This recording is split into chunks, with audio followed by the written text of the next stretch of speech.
de sexting, los riesgos más allá de lo evidente, porque creo que es un tema que está dentro de algunas de las dificultades que la tecnología ha generado, además de todas las cosas súper positivas que obviamente tiene, pero también generó riesgos, y esos riesgos creo que vale la pena evaluarlos como para cuidarse. Iba a decir una frase al final, pero la voy a decir ahora, en especial para los adolescentes. Antes de tocar el enter, piénsenlo varias veces, ¿no? Bueno, hoy estamos con la presencia de tres personas que son muy importantes para ADOS, para mí personalmente.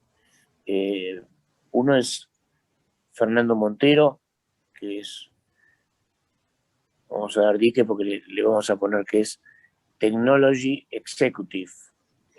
Me dijo que lo diga como quiera, pero es eso, es la persona que conozco que sabe muchísimo de tecnología, con la cual yo estudié cuando él era chiquito, yo era grande, y como corresponde, nunca pude aprender demasiado.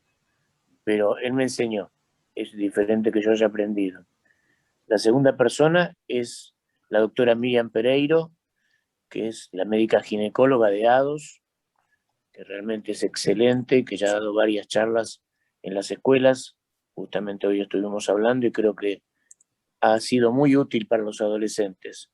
En las escuelas, la comunidad son los adolescentes, con lo cual realmente creo que las aprovechan, y la idea es repetirlas por si tienen preguntas o si quedan, y ahí los adolescentes preguntan.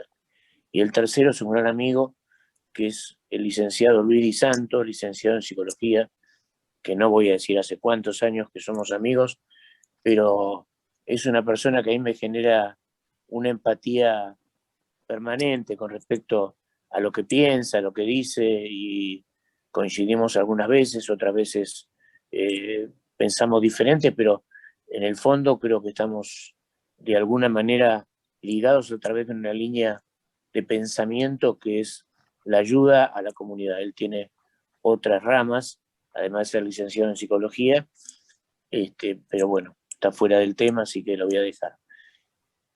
Yo creo que podemos empezar con Fernando, que nos va a dar algunas pautas de lo que significa esto de la Executive Technology. Las va a decir en castellano, supongo, así que adelante, Fernando, todo tuyo. Bueno, buenas tardes a todos. Gracias, Julio, y gracias por dejarme ser parte de esta conversación esta vez. Me ha tocado estar del otro lado escuchando charlas previas, así que es un gusto estar hoy participando de otra manera. Decidí sumar a la presentación la parte de grooming, y es porque en general suele haber confusión en los términos, por más que obviamente vamos a enfocar la charla principalmente en lo que es sexting, también entra en juego, y está bueno empezar explicando un poco qué es cada cosa, para después poder entender los peligros que tiene cada una y cómo de alguna manera se vuelven más riesgosas según la edad de los chicos o de los adolescentes, según sea el caso, y en algún caso también podría llegar a ser de los adultos. Empezando con el grooming es esencialmente un adulto haciéndose pasar por un niño, engañando cuál es su real situación. En fin, puede haber muchas maneras de ocupar este lugar, básicamente o haciéndose pasar por una persona de género opuesto o de otra edad distinta, y de esa manera lo que busca en general, digo en general porque hay distintas maneras de utilizar este aprovechamiento, es llegar a lo que es un encuentro físico, que es evidentemente riesgoso. Pasando al próximo, me parece algo importante mencionar, que es por qué medio se puede dar, y para esto voy a utilizar un ejemplo casero, que me ubica a mí y a mi familia, para que entendamos qué tan sencillo es que ocurra y por qué es realmente algo sobre lo que hay que estar encima. A ver, el grooming se puede dar a través de cualquier manera de interacción entre dos personas, ¿sí? Uno podría generarse una relación a través de una carta, un pen friend, como era hace mucho tiempo, uno se hacía medio de alguien que no conocía, y esta sensación de paso del tiempo y de confianza se va volviendo más fuerte. Puede ser en redes sociales, puede ser correo electrónico, puede ser realmente muy variado. Pero hay un punto en particular que a mí me abrió un poco los ojos, que es, también puede ser a través de esos juegos en línea o aplicaciones sencillas que uno ve o que puede encontrar a chicos jugando. Y me acuerdo de ir en el auto manejando y creer tener total conciencia de qué estaba haciendo mi hijo, a quien yo creo que tengo algún grado de involucramiento sobre lo que hace por haber trabajado estos últimos 20 años en tecnología. Y me sorprende cuando me dicen, no, estoy hablando con, vamos a utilizar un nombre ficticio, Mario. ¿Y quién es Mario?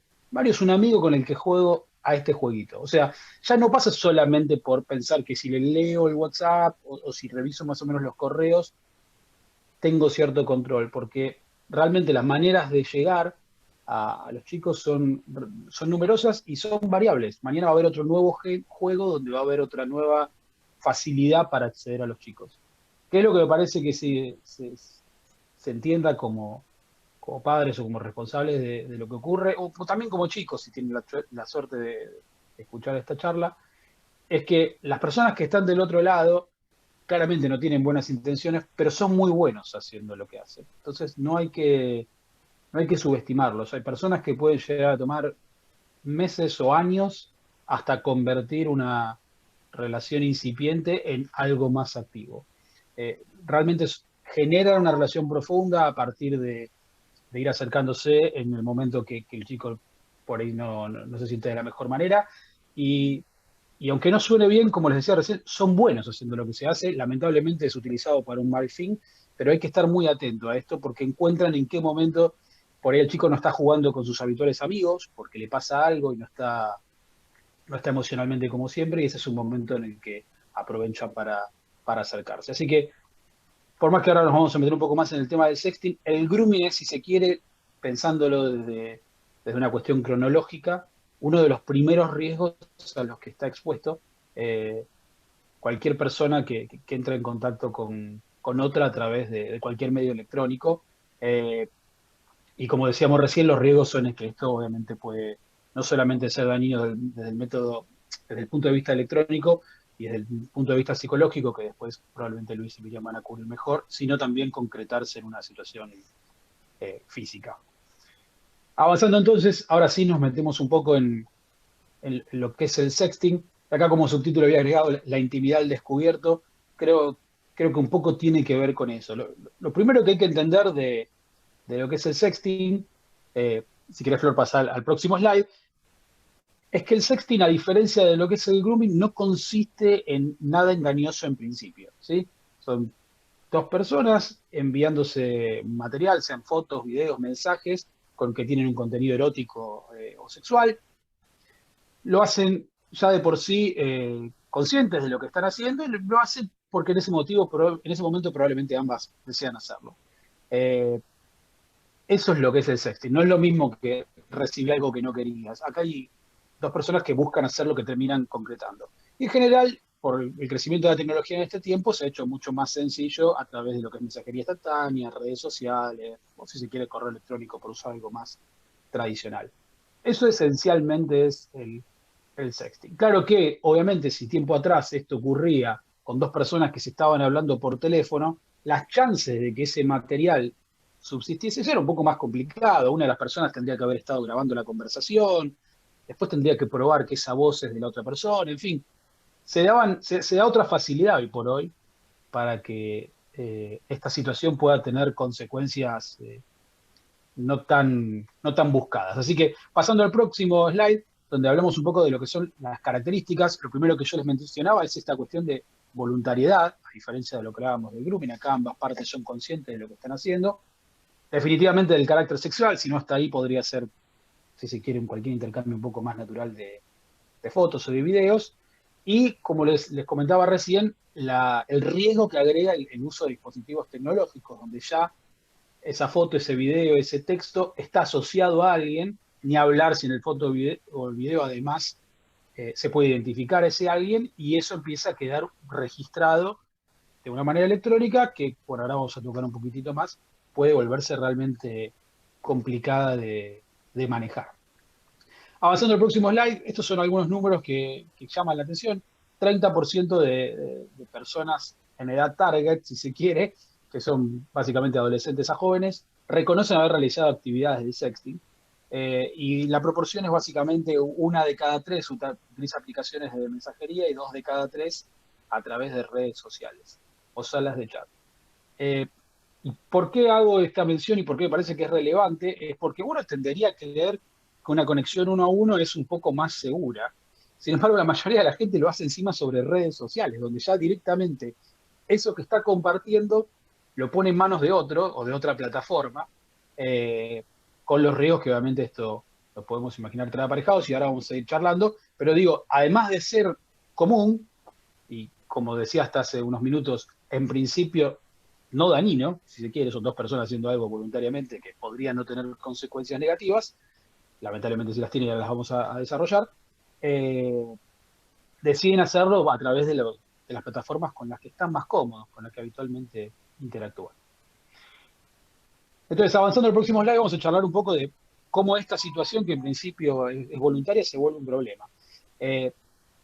La verdad que el primero tiene que ver con cómo puede ser que ese contenido llegue a manos indebidas. En principio puede ser que no llegue a manos indebidas, puede ser que sea, por ejemplo, robado, puede ser que sea reenviado por error, puede ser que sea reenviado voluntariamente. Voy a usar solamente para estereotipar y pido disculpas. Una chica le manda una foto a un chico con el que tiene relaciones, ese chico decide que le parece simpático mostrarle esa foto a algunos amigos, esos amigos se lo mandan a otros amigos, esos amigos, otros amigos, el padre de esos amigos encuentra a alguien y esa información vuelve a la familia y lo que había sido un acto privado rápidamente deja de serlo. Y lo peor de todo es que ante la necesidad de querer revertir esa situación, el grado, ya el derrame que tiene esa información lo hace imposible de controlar, porque aparte está en un montón de manos privadas. También puede ser complicado aún si está en una única mano privada, como podría llegar a ser una red social, ya que tampoco es inmediato. Uno puede, obviamente, denunciar situaciones de este estilo frente a redes sociales. Son todas organizaciones ya de cierto volumen y algunas con ya cierto tiempo y experiencia en el manejo de esto, pero no deja de ser una situación engorrosa.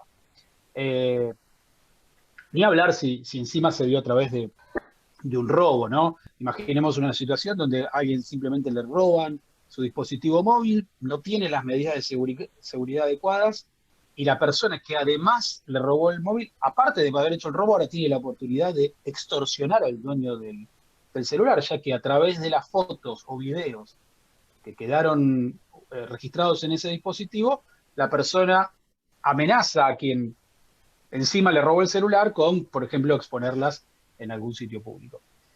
Y el último punto que aquí mencionaba es lo que podría ser considerado un hackeo, que a veces no es tan sofisticado como un hackeo, simplemente alguien que conoce a alguien jugando puede adivinar cuál es la contraseña y a partir de esa manera lograr hacerse de material privado. Así que bueno, aquí vemos un poco cuáles podrían ser ejemplos voluntarios o no voluntarios, donde el material que en principio fue compartido en buena fe se puede volver realmente un problema para una o para las dos personas que participan de esta situación. Pasando al próximo slide, tocamos un poco cuáles son las situaciones que se podrían dar, pero para entrar un poco más específicamente, lo que habitualmente se conoce como porno revenge o porno venganza, que es la acción de alguien despechado que lo hace a propósito, ¿no? Tras una ruptura o una infidelidad, motivo de venganza, lo hace. Y digo, ¿por qué menciono esta primera situación? Porque aun cuando seamos muy prolijos con nuestras contraseñas, con nuestros dispositivos, una vez que ponemos material privado en manos de otra persona, hay que asumir que ya no está en nuestro control. Eh, y esto es algo que probablemente Miriam y Luis toque más adelante, pero sobre todo en edades donde por uno más está menos acostumbrado a este tipo de situaciones, la pueda manejar emocionalmente de manera no apta y decida hacer algo de lo que después pueda no tener el control de deshacer. Ni hablar si encima, durante esta situación de porno venganza, la persona encima lo expusiera en algo que lo pone fuera de su control. Podría reenviársela a conocidos o podría publicarlo, por ejemplo, en un sitio de pornografía, donde ya la situación se empieza a volver mucho más compleja. La otra que mencionaba también era lo que se llama sextorsión o sextortion, que es amenazar a la víctima o a quien aparece en esos videos difundir esos contenidos a cambio de otras cosas. Puede ser dinero, más fotos, más videos. En fin, es realmente complejo porque la persona queda atada a algo que definitivamente no quiere que pase de ninguna manera y evidentemente está dispuesta a meterse en otras situaciones complejas a partir de evitar que esto ocurra. Y todo es lo que viene aparejado, ¿no? El daño de imagen, imaginémonos a alguien que está buscando su primer trabajo y como ocurre en muchos de las compañías, esta persona se le hace lo que se conoce como un background check, se le hace una investigación para saber más o menos quién es, y se revisan las redes sociales, sin irse a temas tan complejos como el que hoy nos toca tratar. Es habitual que la gente de chica tenga un perfil público asociado a su nombre, por lo cual es muy fácil encontrar, vamos a usar el mío, Fernando Montero, entonces busco un usuario con un nombre similar en Twitter o en Facebook y a partir de ahí puedo conocer un poco de lo que Fernando conocía. Lo que probablemente Fernando no consideró es que lo que pensaba 10 años atrás tal vez no refleje perfectamente lo que piensa 10 años después. Entonces, en este momento tan particular de la vida de una persona, hay que tratar también de entender de que eh, más allá de que ese daño de imagen en ese momento pueda parecerle no relevante, a futuro tiene otro peso y es muy importante por eso entonces tratar de mantener el anonimato. Yo desde el principio me acuerdo que le pedía por favor a mi hijo que se compartiera su perfil en las redes con un nombre de fantasía para que no hubiese una alusión directa. Y lo increíble es que él lo fue entendiendo y él también lo fue propagando como concepto a sus amigos. Así que esto que parece algo menor ayuda con el paso del tiempo a que quien quiera, por ejemplo, hacer una extorsión a una persona ya no la encuentre tan fácilmente porque no hay una asociación tan directa entre el perfil en Internet de esta persona y la persona física. Y como obviamente uno puede imaginar, la pérdida de la privacidad e intimidad frente a verse este material compartido, o en el caso ya de menores, con material que accede a mayores, delitos que llegan hasta lo que es la pornografía infantil.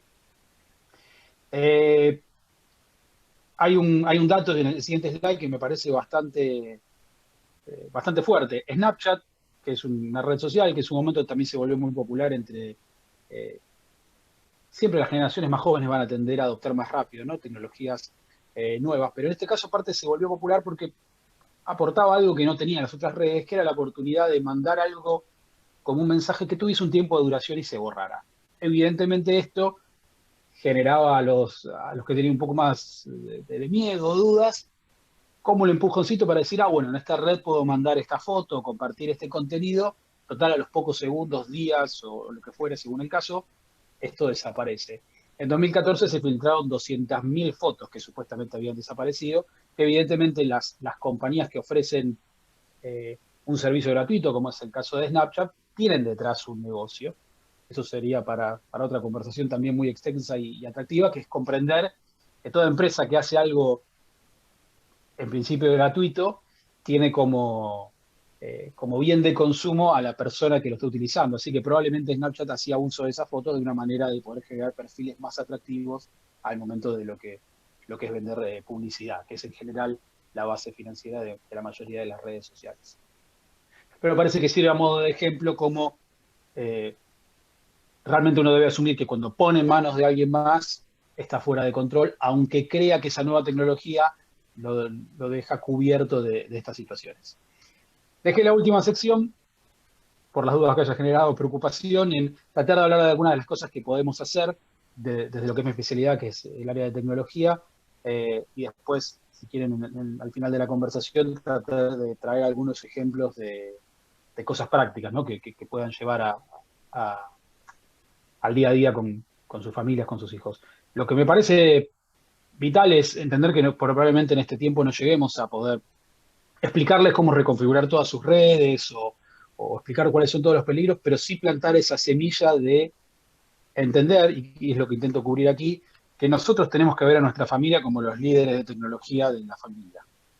Si nosotros pensamos que esa función la podemos delegar a nuestros hijos porque es más cómodo, porque lo entienden mejor, tenemos que entender que todos estos riesgos que vamos a describir van a ser muy difíciles de cubrir. Y sí, hay muchas personas que pueden no sentirse cómodas tomando este rol o que realmente no conocen que sienten que no tienen el tiempo de aprender, pero esto es a lo que hoy exponemos a cualquier persona y particularmente a cualquier adolescente o niño, por lo cual definitivamente nosotros no dejaríamos alguna de estas cosas en manos de ellos. eh, y lo que es la seguridad tecnológica, por todo lo que acabamos de contar y por todo lo que probablemente no tocamos, pero ustedes pueden imaginar, no puede estar en manos de ellos. Así que hay que involucrarse, hay que tratar de entender. Es evidentemente un mundo nuevo y complejo, pero eso no quita de que no haya herramientas y material a disposición relativamente sencillo para empezar a poder manejar mejor este tipo de situaciones y estar en mejor condición de tener esa conversación con nuestros hijos. Pasando al próximo slide y algunos ejemplos concretos. El primer punto es obviamente hablar y hablar y hablar de lo que son los hábitos online, de con quién se conecta, qué juega. De nuevo, aún siendo una persona que está en este medio desde siempre y he jugado juegos de chico, no me deja de sorprender qué tan fácil mi hijo me explica algo nuevo. Y cómo hay un juego que yo no conocía. Ya no es solamente un juego, es hasta algo atractivo dentro del juego o la manera de jugar que no conocía. Si sirvo de ejemplo, mi hijo juega al Fortnite, como probablemente la mitad de los niños del planeta en este momento, y algo que me sorprendió mucho fue que un día estaba muy obsesionado por poder jugarlo a cierta hora y me mostró que hubo un recital adentro de Fortnite. Después no hubo uno, hubo tres, de hecho, de personajes muy conocidos. Entonces, este tipo de situaciones que muestran cómo hay nuevos mundos abriéndose, nos permiten, a partir de algo que por ahí es una necesidad de querer cuidarlos un poco, también aprender cosas nuevas, como en este caso fue entender que se podía trasladar un recital de los que uno tradicionalmente hubiese ido en persona a una plataforma como puede ser un juego. El segundo punto son las reglas. Es obviamente la parte más compleja, que es poner reglas claras de cómo se usa Internet, cuánto se usa, con quién se usa y para qué se usa. Nada, mentiría si no digo que es un desafío, obviamente es una discusión constante que uno tiene que tener y que tiene que ir adaptando. No es igual un chico de 9, 10 años que lo que va a ser un adolescente de 16. Pero definitivamente tiene que haber reglas para todos ellos. Es bastante claro hoy que cuanto más podamos demorar ese acceso a lo que no sería la tecnología, pero sobre todo a lo que es las redes sociales, la conexión a través de lo virtual, va a ser positivo, sobre todo porque la persona no está preparada y por las consecuencias que pueda tener sobre esta persona, que obviamente va a ser más clara con el tiempo a partir de que las nuevas generaciones más expuestas eh, empiecen a ser más grandes, pero está claro que no es una buena idea por muchos sentidos. Aquí estamos abordando lo que tiene que ver con la seguridad informática. Y definitivamente en ese hablar, hablar, hablar, es compartirle a los chicos de cuáles son los riesgos que tienen las distintas acciones. Es, así como daba el ejemplo de por qué no poner tu nombre personal en tu usuario de ese jueguito, por qué en vez de llamarse Tomás, como es el caso de mi hijo, se podía llamar de otra manera y de esa manera igual te iban a identificar.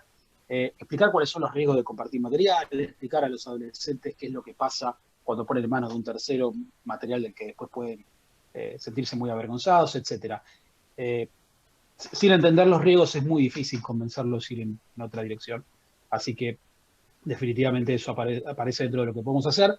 El tema de la confidencialidad de la información personal y el tema de valorar la privacidad. Lo que pasa ahí justo hay un error de tipeo, me refería a la privacidad. Lo que pasa con las nuevas generaciones es que están tan expuestas a un mundo tan masivo que hay un poco una pérdida de valoración por lo que es la privacidad, que trae aparejado algunos de estos problemas. Y después lo que es la conexión a partir de esta información confidencial. Es muy fácil a partir de datos dispersos, como podría llegar a ser con tu fecha de cumpleaños, tu nombre, sé dónde vivís, ya te puedo identificar una red social. A partir de encontrarte una red social, podría preguntarte por tu perro y de esa manera hacerte creer que soy una persona cercana que en realidad vive por ahí en tu mismo barrio. Entonces, el tema de mantener la información personal de manera confidencial nos puede evitar de situaciones como mencionaba antes de grooming, también involucrarnos en algún lío con temas de sexting, pero principalmente nos va a evitar generarnos riesgo informático, que puede, como daba el ejemplo antes, en principio habernos llevado por un camino prolijo, donde la otra persona no es que quiso publicar lo que tenía, nadie perdió nada, pero alguno de los dos tuvo la desgracia de que se pudo acceder a su información personal, porque lograron hackear, como uno dice, imagina un, un señor vestido de negro accediendo a información completamente imposible de acceder, muchas veces es simplemente asociando información de tipo privado, confidencial, fechas de cumpleaños, conocimiento de los nombres de los padres, etcétera. Así que hay que entender que mucho del riesgo viene de la mano de compartir esa información de manera demasiado masiva.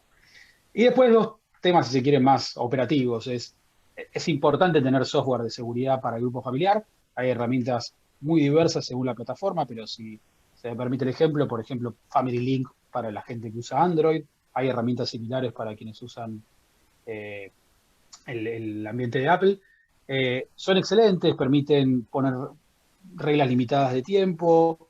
A veces me sorprendo de lo poco conocidas que son, pero si un chico tiene, por ejemplo, 1 hora por día de uso de celular, que sería, por cierto, un tiempo probablemente desafiante durante la pandemia, pero recomendable, ese tiempo se acorta solo, no hay que entrar en una batalla diaria, y con los chicos con el tiempo se acostumbran y ya saben cuánto tiempo les queda y se vuelve un poco más llevadero. Y después, desde el punto de vista un poco más frío, si se quiere, todos probablemente tenemos computadoras en casa, esos sistemas operativos necesitan estar actualizados, de no estarlo se vuelven muy vulnerables frente a nuevas maneras de acceder a la información, así que, de nuevo, esto no intenta ser una cobertura exhaustiva de todo lo que uno debería hacer, pero es importante entender que los sistemas que no se actualizan son realmente mucho más peligrosos para que alguien los pueda acceder. Y dejé para el final algunas recomendaciones generales, de nuevo, aún, aún bien técnicas, que me parecía que podían servir. Elegir bien la contraseña. Es algo que discuto hasta dentro de casa, hay una tendencia a rehusar contraseñas. Entonces, imaginémonos por un segundo para que vean qué tan peligroso es. Si, si algún servicio, por ejemplo, me preguntó como, no sé, pregunta de recuperación el nombre de soltera o el apellido de soltera de mi madre, que es algo bastante común. Y en un país como el nuestro es muy probable que alguien pueda saber el apellido de tu mamá, o puede que vos mismo tengas el apellido de tu papá y el apellido de tu mamá. Por lo cual es una pregunta fácil de descubrir. O el nombre de tu perro, o a qué colegio fuiste por primera vez. Son preguntas a las que alguien puede acceder con facilidad. Entonces, hay que elegir bien la contraseña y hay que no rehusar contraseña, porque algunas de esas preguntas podrían dar acceso a alguna contraseña en algún servicio no muy fuerte, que podría ser la contraseña que esta persona decidió rehusar en una red social, con los efectos que recién acabamos de escribir, o peor aún, o mejor, depende del caso de cada uno, eh, también acceder a sus sistemas financieros, al banco, a lo que fuere. Por otro lado, hay una recomendación que trato de dar que es bastante sencilla, que es casi todas las plataformas modernas, sea Gmail como el banco, permiten hacer lo que es autenticación de 2 factores. Y vamos a asumir que la mayoría de la gente aquí no tiene idea de qué estoy hablando. Esto consiste básicamente que para poder loguearme, conectarme a una plataforma, sobre todo la primera vez que lo hago desde un dispositivo nuevo, tengo que saber 2 cosas, no solamente la contraseña. Entonces, en general, uno puede instalarse una aplicación en un dispositivo móvil, eh, como el Authenticator de Google, pero hay otros, y de esa manera, con los 2 factores, también podría ser recibiendo un mensaje de texto, ya tendría que saber la contraseña y estar en poder de uno de esos dispositivos, lo cual lo hace bastante más complejo. Es altamente recomendable, es fácil de hacer, es recibir un SMS. Cuando alguien se conecta por primera vez de un dispositivo nuevo, en general todos debemos usar los mismos dispositivos, así que por más que es muy simple, es extremadamente más complicado para alguien que intente hackear una de nuestras cuentas si eso está ahí. Conocer opciones de seguridad y privacidad, peguen una mirada lo más profunda que pueden, que no es más que ir por los menús y buscar la opción de seguridad para entender qué se puede configurar de los dispositivos y de las redes. Definitivamente tener un firewall de forma constante, si no saben de qué estoy hablando, pero tienen Windows 10 o una versión moderna de Apple, son productos que vienen de fábrica, que en el pasado por ahí eran menos habituales, pero que definitivamente tenemos que tener corriendo, como lo que es un buen software antivirus. Y como mencionaba antes, si no saben cómo mantener su sistema operativo al día, asegúrense de contestar que sí cuando les pregunta si quieren hacer actualizaciones de forma automática y eso de alguna manera lo va a facilitar. Así que bueno, esto es lo que yo tenía preparado para hoy. Perdón que fui un poco rápido. No sé, Flor, si vos preferís que cubra las preguntas. Vi que hay algunas en el chat o que las dejemos para el final, como gustes. La primera de Analía, que preguntaba si creía que los adolescentes entienden el peligro de las redes. Muchos padres no quieren invadir a sus hijos, pero con el temor de que ese acoso exista, cómo creo que se puede concientizar. Yo creo que los adolescentes no entienden el peligro porque simplemente no están expuestos hasta que ya es muy tarde. Eh, es difícil entenderlo hasta que le pase a alguien y evidentemente no queremos que sean nuestros hijos.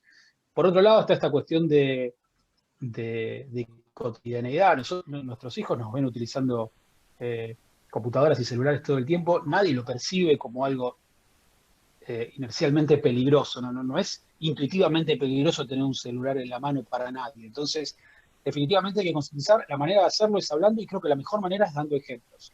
Obviamente el ejemplo va a tener que estar acomodado a la edad con quien estamos hablando, ¿no? Por un chico más chico entienda perfectamente lo que es que otro chico se haga pasar por él en un juego y, por ejemplo, algo que le podría afectar a un chico chico, por más que por ahí para un adulto pueda ser una pavada, es perder su historial, ¿no? En el juego, perder su ranking o su rating que lo hace popular entre sus pares. Creo que esto es una cuestión más de los padres que de los chicos. A veces nos cuesta entender o recordar qué era lo que nos motivaba en ese momento. Y claramente un chico de 10 años, probablemente el riesgo de algo que ve muy lejano no lo motive, pero sí el riesgo de que sus pares, por ejemplo, si esa persona tiene un nivel X en un juego, lo vean perder ese nivel. Y eso es algo que puede pasar por perder la cuenta. Entonces, a veces es también encontrar el estímulo apropiado para la edad del chico para poder tener esa conversación. Pero en todos los casos la charla es lo que nos va a llevar a poder ayudar en ese control, porque no hay sistema, no hay conocimiento que ustedes tengan, no hay nada que puedan hacer para evitar esto completamente, por lo cual si uno no se apoya en esa confianza que trata de generar padre e hijo, es realmente muy difícil, porque el chico siempre va a poder tener forma de acceder a otro dispositivo en la casa de un amigo o a uno del que nosotros no tenemos control, porque siempre hay aplicaciones o juegos nuevos, no es que todos los podemos conocer, por lo cual poder concientizarlos y tener esta conversación abierta es totalmente vital para que todo el resto termine complementando y no se nos escape fácilmente lo que intentamos controlar. Informar de los riesgos no es generar miedo, ¿verdad? Definitivamente, a eso me refería. Hay que darle los riesgos asociados a su edad, ¿no? Hablarle a un chico de 10 años directamente de grooming puede ser complicado, pero si la conversación no es abierta y no le explicamos realmente que el riesgo es real, no digo sin generar miedo, pero entendiendo que hay algo que puede pasar que es serio, la verdad que me parece que estamos dejando demasiado, después esto evidentemente aquí mis colegas más capacitados van a poder hablar, pero me parece que estamos dejando demasiado en manos de nuestros propios miedos. Los chicos pueden entender con las palabras adecuadas, por lo menos en mi experiencia, de nuevo, no soy el más adecuado aquí para hablar de esto, qué es lo que está en juego y nosotros somos responsables por hacerles saber que hay un riesgo detrás de eso. Así que bueno, por último, sí, un comentario. Mucho del material que utilicé es de Argentina Segura, es una organización que hace muy buen trabajo. Yo los conocí yendo a la escuela de mi hijo, dan muy buenas charlas. Después, cuando compartamos la presentación, no sé, Flor, después si queda publicada, me voy a asegurar que reciban eso. Es muy recomendable que intenten de empujarlo en el colegio de sus hijos, porque las charlas, tanto para padres como para niños, son efectivas. Son gente que está más acostumbrada que yo, que tengo hoy por hoy un rol más comercial en el mundo de la tecnología, a charlar. Pero que son definitivamente, como decía antes, la manera de ir cambiando un poco todo esto y generar la conciencia donde tiene que suceder, que es en los chicos.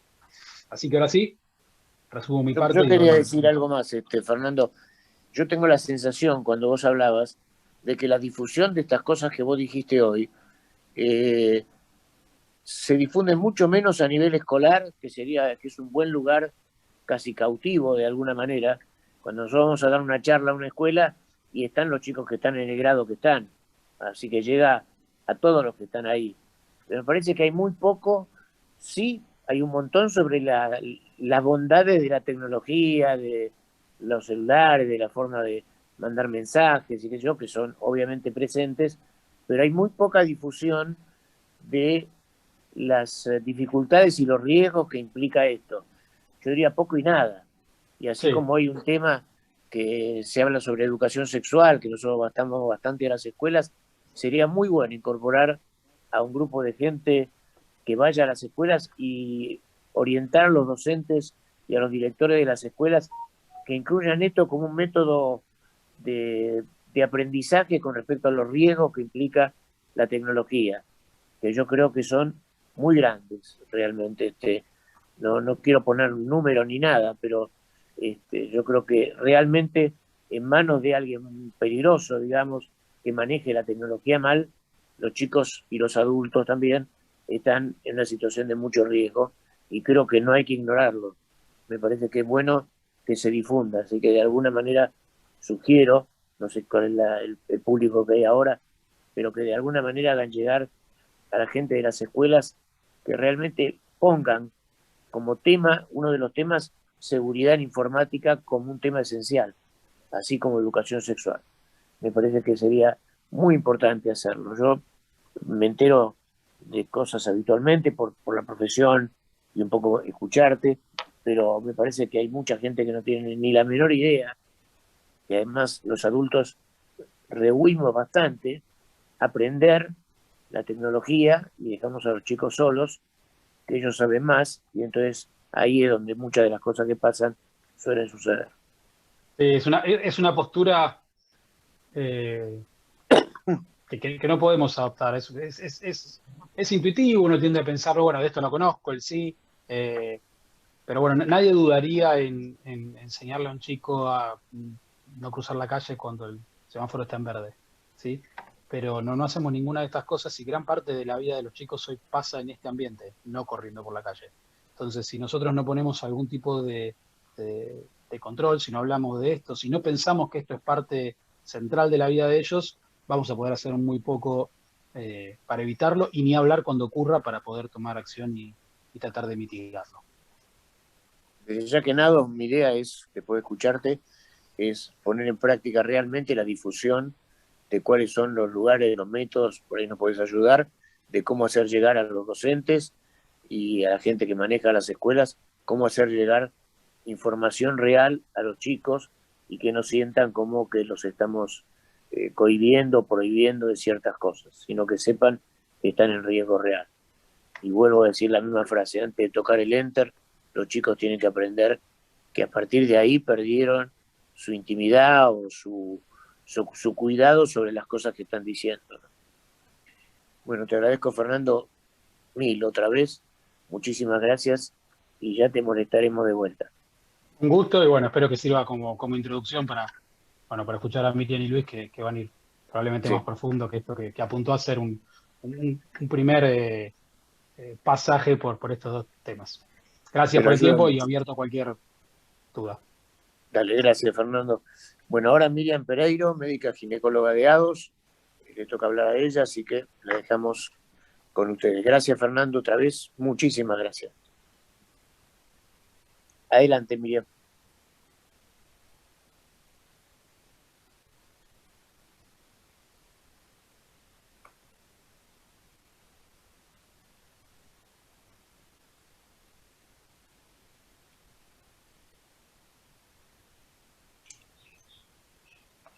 Miriam, tenés que activar el micrófono. Yo me aceleré y empecé a hablar y me mandé con el micrófono apagado. Bien. Empezá de nuevo, dale. Sí, no, lo que voy a intentar comentar es cómo este tema irrumpe en lo que es la consulta ginecológica, ¿bien? Así como irrumpe en la vida del adolescente, irrumpe en la familia, antes era impensado que en una consulta ginecológica pudiéramos estar hablando de qué hizo con las redes sociales mi paciente adolescente. Pero esto que hace con las redes sociales llega a la consulta ginecológica. Es un tema que deja en evidencia las limitaciones que hay en la comunicación dentro de la familia y las dificultades que hay en los vínculos. Esto que estaba diciendo Fernando, ¿no? La falta de diálogo, de comunicación, de información, de ver en qué están nuestros hijos y cómo va, genera situaciones que se complican. Bueno, pásame, Flor, si podés. Las formas en las que llega puede ser porque la paciente adolescente, cuando viene a la consulta ginecológica, expresa la situación que está viviendo con miedo o con vergüenza, o si no en forma enmascarada. A mi prima le pasó tal cosa, a mi amiga le está pasando tal cosa, escuché que mis compañeritas, bueno, de esa forma intentan pedir ayuda, porque justamente no tienen la posibilidad de dialogar con personas más allegadas y por ahí a ese momento todavía no están en un tratamiento psicológico o soy la primera que llegó en el momento en el que están con la situación. Otra forma puede ser que concurre la madre del adolescente, me solicita un turno para la atención, porque descubrió en las redes sociales lo que está ocurriendo con su hija. Entonces, descubrió material, descubrió que su hija está mandando fotos, descubrió que su hija está mandando videos, descubrió que se está hablando con alguien que desconoce, y esto implica poder verbalizar cómo se enteró, porque una cosa es que se enteró porque la hija se lo mostró y se lo comunicó y le pidió ayuda, y otra cosa porque ella, sin que la hija sepa, se metió dentro de las redes. Y entonces ahí genera toda una situación donde, ay, la tengo que ayudar, lo que está haciendo está mal, pero ¿cómo hago para que siga confiando en mí si en realidad yo invadí este espacio sin ser directa? ¿Está? Después Luis verá el tema. Pero cuando llegan a la consulta, algunas pacientes vienen con su mamá y la consulta la hacen entre las dos y explayan la situación entre las dos, y otras veces viene primero la mamá, me pide turno para que atienda a la hija, porque quiere que le dé método anticonceptivo, clase de educación sexual, que le explique todos los riesgos, todo en un minuto de una consulta ginecológica, porque detectó en la computadora que su hija se estaba mandando fotos o videos o cuestiones que no sabe cómo manejar. Vamos a estar en una situación diferente si la familia ve esto como un delito y la ve a su niña o al adolescente como una persona que no pudo medir las consecuencias, que no tenía la información, ¿no? Yo puse como palabra víctima, pero bueno, no, tampoco es que es una víctima, sino que no midió las consecuencias. Por ejemplo, estando en pandemia, el año pasado, una chica de 13 años empezó a mandarse con su mejor amiga y con su prima fotos de ella en ropa interior. A ver qué ropa se había puesto, a ver cómo se había vestido, a ver que se había estrenado el corpiño nuevo, y después fueron más allá, a ver en qué pose me pongo, en qué pose no me pongo. Estas fotos que supuestamente ella se las mandó a su amiga y a su prima y quedaba entre ellas tres, de repente un día toca el timbre el tío, hermano del papá, a mostrarle al papá que le habían llegado al celular las fotos de su sobrina. Y que no solo habían llegado al celular las fotos de su sobrina, sino que sabía que esas fotos estaban entre gente que estaba presa. O sea, llegó a la cárcel las imágenes de su sobrina con poses y poca ropa. La familia lo toma mal, le saca el celular, le saca las redes. Estábamos en pandemia.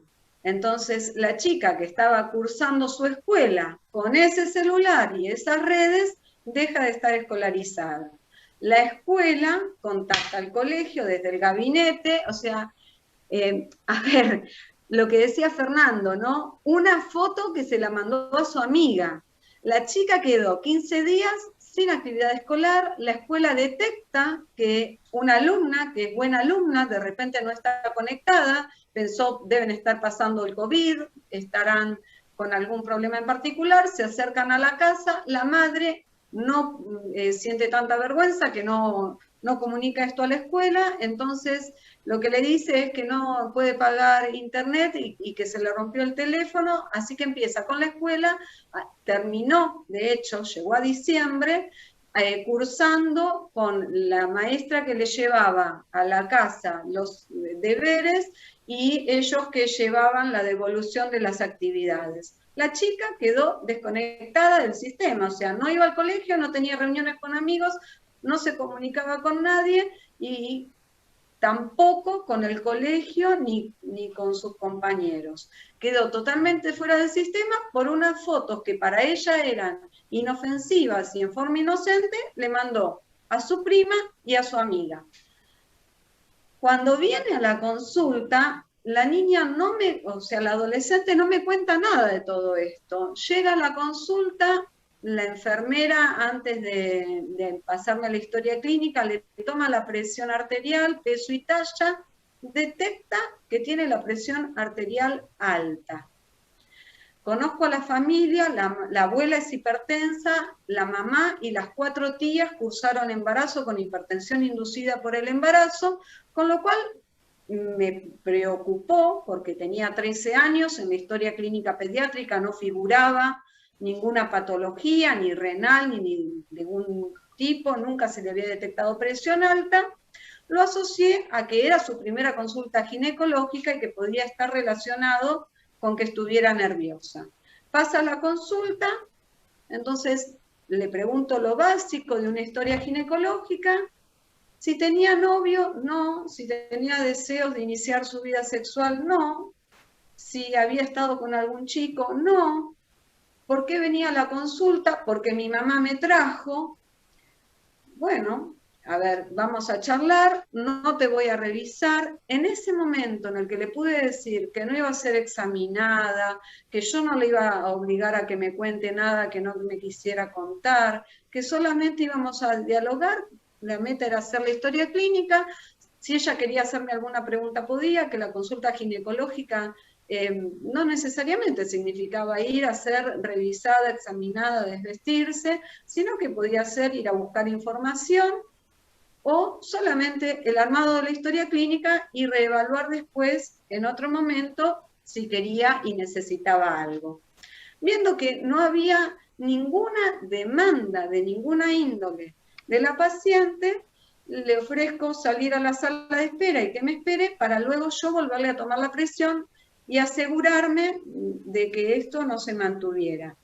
La chica se fue del consultorio ya con otra facies, más tranquila, relajada, o sea, su preocupación que era tener un examen en forma impuesta por su mamá, se dio cuenta que eso no ocurría, que había sido simplemente la idea que tenía.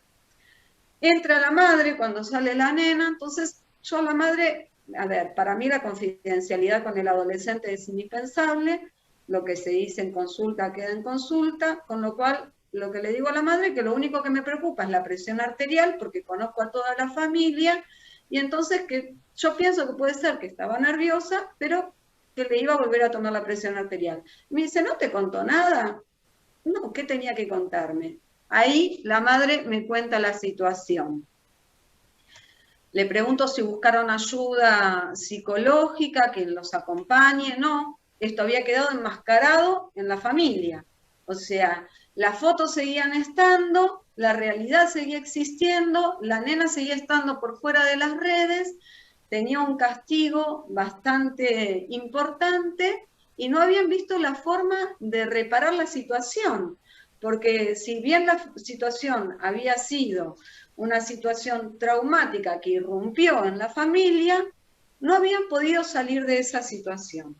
Bueno, le ofrezco hacer nexo con la psicóloga, atención psicológica, hacemos la consulta con la madre su consulta habitual, salgo y lo que hago es, en vez de hacer pasar a la paciente al consultorio de ginecología para tomarle la presión arterial, me voy a enfermería y la hago pasar a enfermería, cosa de cambiarla de hábito, de lugar, de hábitat, y que no sienta que vamos a seguir con la cuestión ginecológica. Ella a mí no me había dicho nada, con lo cual, por más que la madre me contó, mi relación y mi consulta es con la paciente, y mi respeto es al adolescente. Y si el adolescente no quiere hablar, yo no voy a invadir su espacio. Entonces, lo que hice fue tomarle la presión le dio bien. una vez que tomo la presión y que veo que le da bien, le pregunto si a ella en algún momento le interesaría tener una consulta con un psicólogo. Si piensa que concurrir al psicólogo la podría ayudar en sus cuestiones de la vida, sin hacer mención a las fotos, a la realidad que estaba viviendo en la familia, la situación conflictiva. Espontáneamente se larga a llorar y me dice: desde antes de la pandemia yo le pido a mi mamá que me lleve a un psicólogo y mi mamá no cree en los psicólogos y no me va a dejar ir a un psicólogo, porque eso significa que yo cuente mis cosas que me pasan y mi mamá no quiere que se cuente nada fuera de la familia. Bueno, ahí, como a la mamá la conozco desde hace 20 años y seguí el embarazo de esta adolescente, entonces tuve la confianza y por suerte me pudo escuchar y pudo aceptar que se la ayude desde el ámbito de salud. Al día de hoy, las fotos siguen estando, eso por ahí Fernando sabe si hay alguna forma de poder bajar lo que está en la nube y en la estratosfera, pero bueno, las fotos siguen circulando. La niña pudo recibir ayuda psicológica, la familia también, le devolvieron el teléfono, la volvieron a permitir conectarse a las redes, le dieron información y pudo empezar en el mes de marzo su escolaridad en forma online como todas sus compañeras. Otras de las situaciones puede ser donde la familia, en vez de ver que el paciente o que el niño sufre un delito, sino que lo responsabiliza y lo hace culpable de las decisiones descuidadas. ¿Bien? Este sería el ejemplo que yo mencioné recién. Otro ejemplo que dista de este en cuanto a la actitud familiar, por eso el sexting es un tema que invade en el adolescente, pero que invade en la familia y que pone de manifiesto qué tipo de comunicación y relación hay entre estas personas, ¿no? Hubo un año antes de que comience la pandemia, a ver, la pandemia marcó para todo y también marcó en los casos que atendemos y en el seguimiento. Este caso fue previo a la pandemia. Dos primos que solían veranear juntos con su abuela y sus padres, se filmaron entre ellos, ambos vestidos en malla, simulando tener un acto sexual. Era una relación entre primos, el nene de 12 años, no, el nene de 13, la nena de 14, y se filmaron en esta situación. Nunca supe bien cómo. Esta filmación se subió a las redes.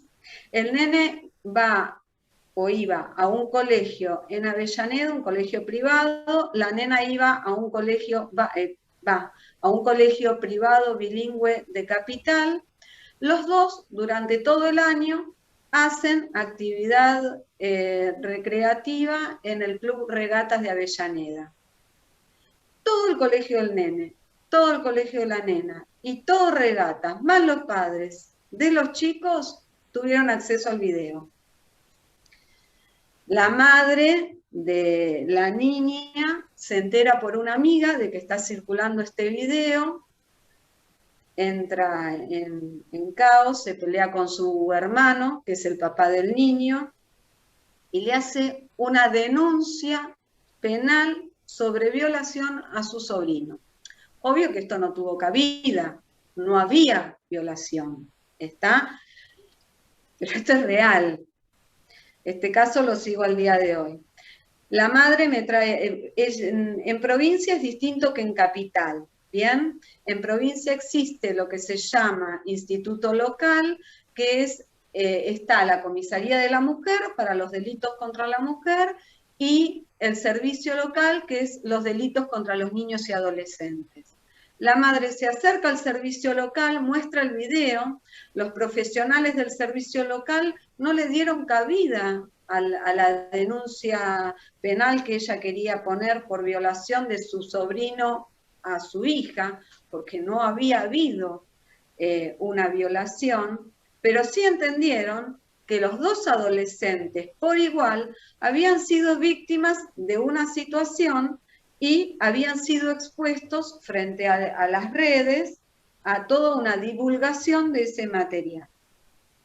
La madre viene a la consulta ginecológica con el único pretexto y el único motivo de que yo revise ginecológicamente a su hija y le diga si su hija tuvo o no una violación, tuvo o no acceso carnal, tuvo o no, sin considerar un montón de cosas, porque, a ver, en ningún momento le preguntó a la hija si tenía novio, en ningún momento le preguntó a la hija si había iniciado sus relaciones sexuales. Ella solamente quería que yo revise los genitales de su hija y le diga si ahí había una señal, porque para ella si había una señal era que su sobrino la había violado. Bueno, fue bastante difícil el abordaje, obviamente que la consulta es interdisciplinaria, intervienen psicólogos, se pudo hacer un acompañamiento familiar, el padre del chico tuvo una atención psicológica desde la obra social que ellos tenían y un acompañamiento familiar. Los padres de la chica fueron donde la intervención fue mucho más compleja. Obviamente, mi consulta ginecológica fue con la adolescente en los parámetros o en las condiciones en las que el adolescente quiso tener su consulta ginecológica. En este caso, la adolescente sí tenía una demanda de consulta ginecológica, sí quería ser revisada, sí quería información anticonceptiva, sí tenía intereses sexuales, no hacia su primo. Ella lo había vivido como un juego de primos, que no fue como lo interpretaron los adultos. El video sigue en red en este momento, ¿bien? La niña tuvo 3 psicólogos diferentes, con ninguno pudo expresar lo que le pasaba, actualmente está sin atención psicológica. Continuó con su colegio, ella no fue cambiada de colegio porque en el colegio la vieron como una víctima y culparon a su primo de la situación.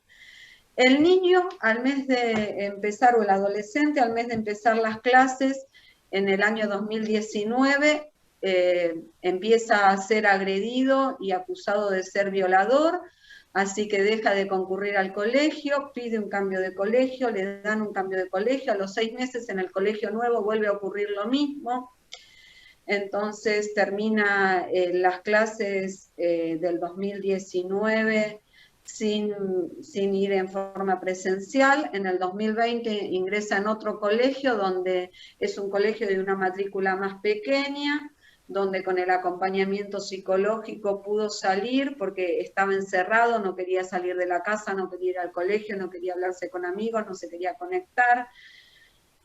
Logran que pueda empezar a vincularse en un colegio nuevo con una matrícula menor y en donde se informa al colegio la situación. Se pone de novio para finales del 2020, puede continuar con su vida, actualmente está en ese colegio. Los padres de la niña o del adolescente con tratamiento psicológico, porque si bien la niña no lo pudo sostener, los padres sí, pudieron entender que en esta situación había 2 víctimas, la niña y su sobrino. Se acercaron al papá del chico, que era hermano de la mamá de la nena, pudieron empezar a revinculizarse. El niño al día de hoy acepta tener un diálogo y una relación con su tía, volvió a vincularse con su prima, pero no puede perdonar que los tíos lo hayan catalogado como violador porque él entiende que no violó a su prima. Bien. ¿Pasás la siguiente, Flor?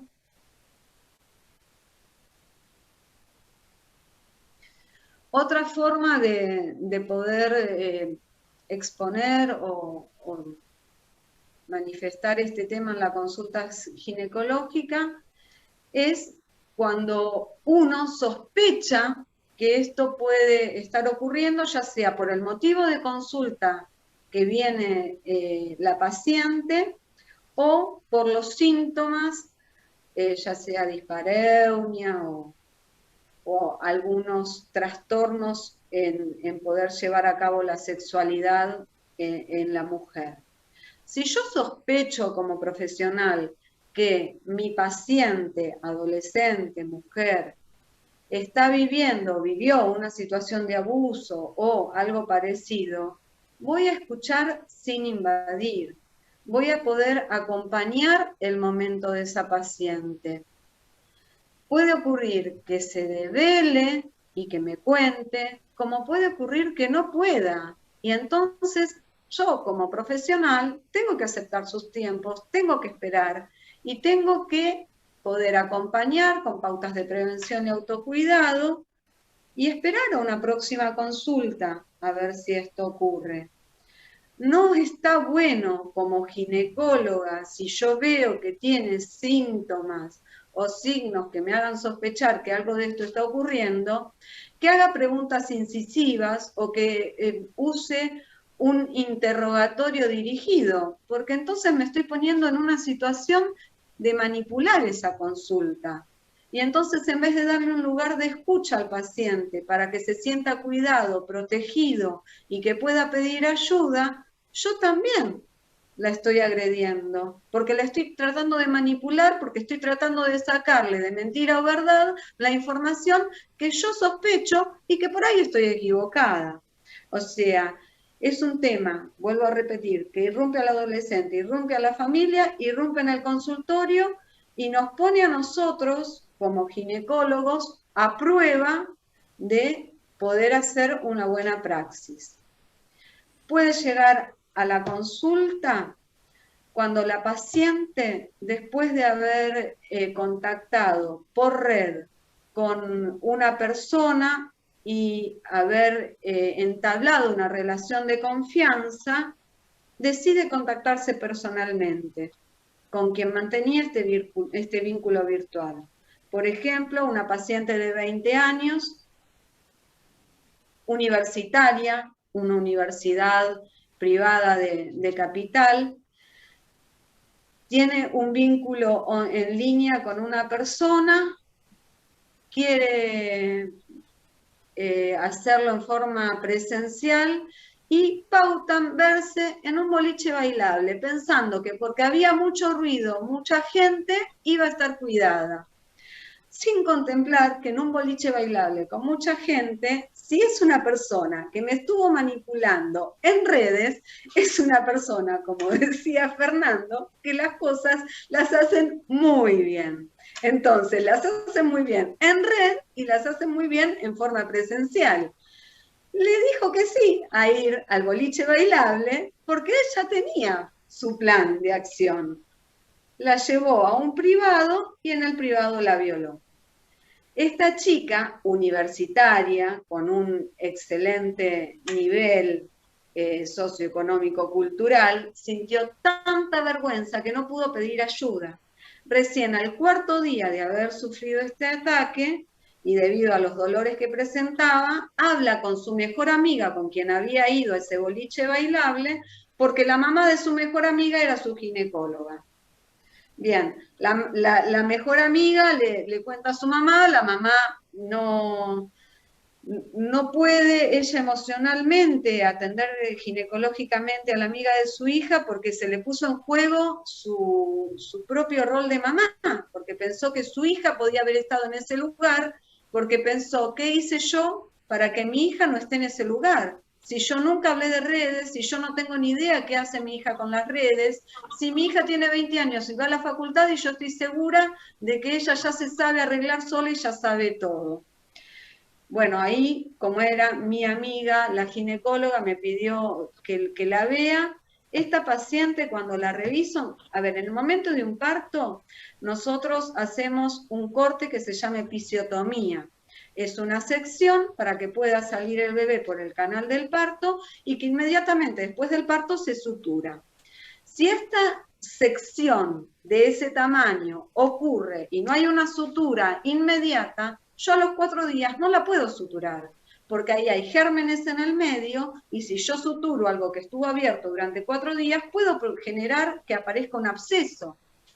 Entonces, cuando me vino esta paciente con esta lesión equivalente a una episiotomía, la acompañé, la atendí y resolvimos esa situación, pero esa lesión cerró por segunda, no se pudo suturar. O sea, tuvo una afección hacia su autoestima, tuvo vergüenza, se sintió culpable y no pudo pedir ayuda. Otra de las formas en las que podemos ver estas acciones en la consulta ginecológica es cuando nos viene derivado por otro profesional, por una institución escolar o por la intervención judicial luego de que se hace la denuncia. Bien, Flor, la próxima, porque así termino, que no quiero ocuparle lugar a Luis. Las características de la consulta de ginecología infanto-juvenil debe tener ciertos rasgos, ¿no?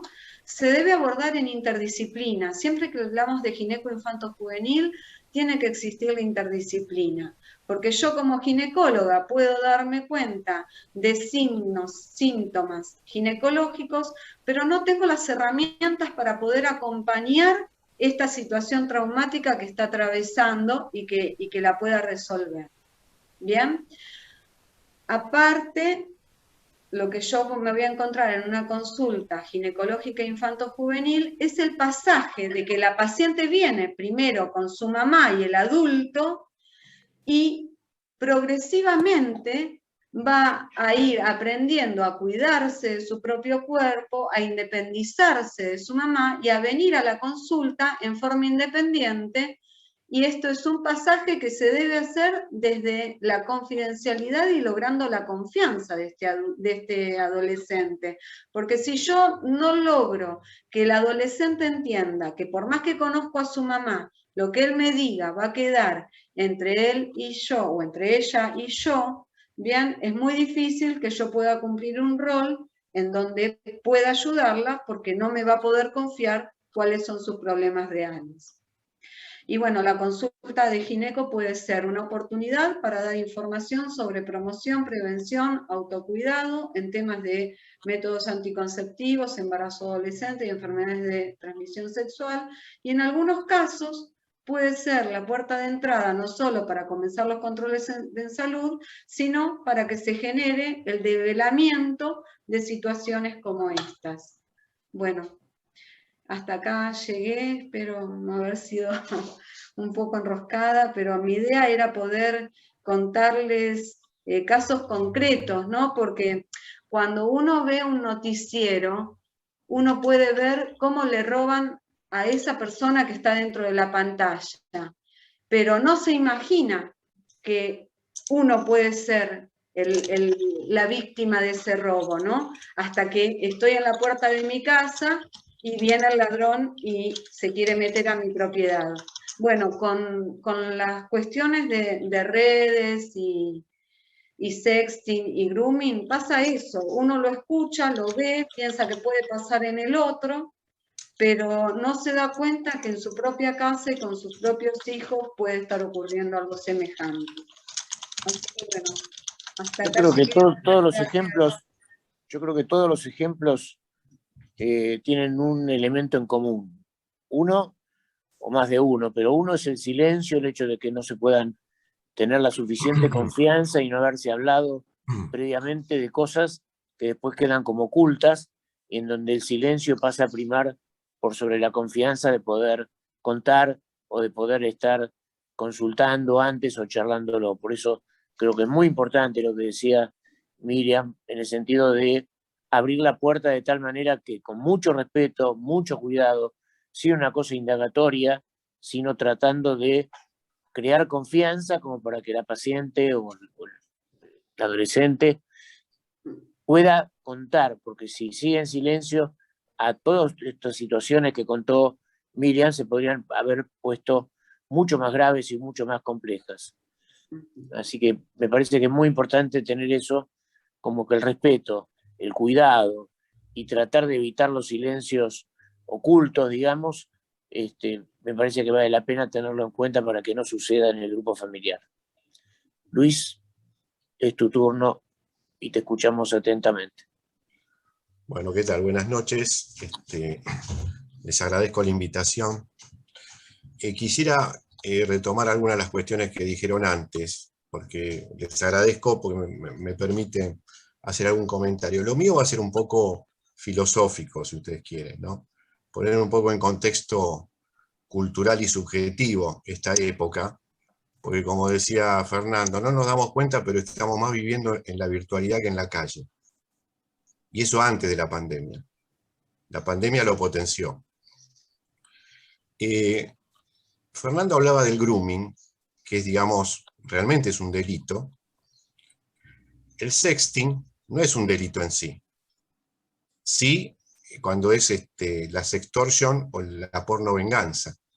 Pero la difusión de imágenes todavía no configura un delito. Al no hacer un uso, vamos a decir, tipificado por el Código Penal, aún por las novedades. O sea, por eso esta frase que se le atribuye a los chinos: si querés que nadie se entere, no lo hagas. Frase imposible de cumplir, porque siempre terminamos haciendo algo de lo cual nos arrepentimos, o decimos algo de lo cual nos arrepentimos. Pero esta frase casi es superyoica, porque es una frase ideal para evitar problemas, pero incumplible, ¿no? Ahora, ¿qué hacemos con esto, no? Fernando también decía que nos tenemos que convertir en un Chief Information Officer, ¿no? El jefe de la información. ¿Vieron lo que se dice de los jefes? Perdón, Julio, si te sentís tocado. Que el que sabe, sabe, y el que no sabe, jefe, ¿no? Entonces el problema es convertirnos en un jefe que no sabe nada. Porque el mundo adulto... No me siento jefe, así que adelante, tranquilo. Bueno, el mundo adulto tiene la responsabilidad formal e informal, pero el conocimiento lo tienen los pibes. Entonces, ¿cómo hacemos con eso? Digamos, ¿cómo hacemos con esa grieta que hay, ¿no? Bueno, me preocupa mucho, sobre todo en los ejemplos que dio Miriam, que gran parte del daño, aparte del virtual y la difusión de las imágenes, fue la actitud de los adultos. Fue sumamente dañina, con respecto a sus propios hijos y a los otros chicos, ¿no? O sea, otro tema que me parece importante, que muchas veces se pone como algo posible, es que a los adolescentes les tenemos que enseñar a medir las consecuencias, cuando en realidad la adolescencia es la época donde no se miden las consecuencias, pero por naturaleza, por época. Entonces, este es un gran desafío, porque medir las consecuencias y de qué manera se va a transmitir eso, ¿no? De qué manera eficaz y al mismo tiempo no invasiva. Bien, estas cuestiones son importantes. Julio decía antes que hay que decirle a los chicos una y otra vez, chicos y chicas, que no aprieten el enter.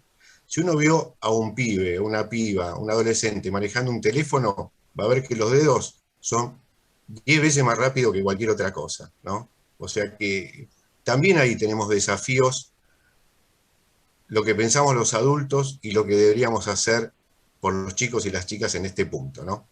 La próxima, por favor. Bien, esto es clave, ¿no?